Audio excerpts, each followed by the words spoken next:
Ito mga idol, oh, binigyan ko ng itlog, pamasahe, tsaka bigas. Tapos wala daw stock yan, payaatid ko sa tao ko. No, sige, atid mo muna sila. Atid mo muna alam mo naman yan, ituro nyo na lang yung daan, ano? Sige. Huwag mo nang dagdagan yung mga anak mo. Pasara ka, pati yung, huwag ka nang ito yung mga barangay tanod, oh. Kasi yung itlog nyo? Itlog?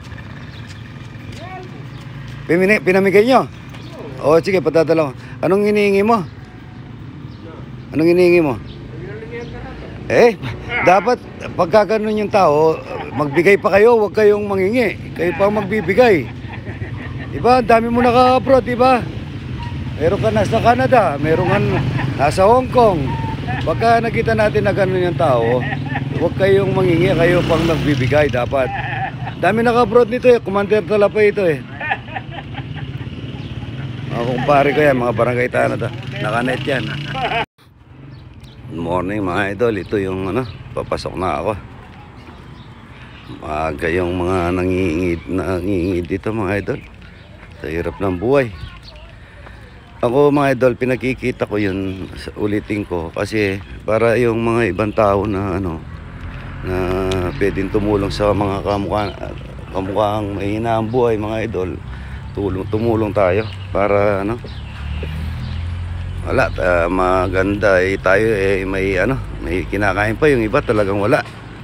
Napakahirap mga idol ng buhay, lalo na yun ang problema nga nila, yung maglilima na yung anak nila ngayon, naka-hospital ang tatay, mga anak, yung mga anak niya walang maiwanan kasi mga ibang lugar yun mga Bicol siguro yun, at nakatira dito sa amin, malapit sa amin, kaya mga idol, hirap ng buhay nila, nakakapangilabot sa balat, nakakakilabot sa balat natin mga idol. Yung pagka mayroong ganun, ako mahina ako sa ganun.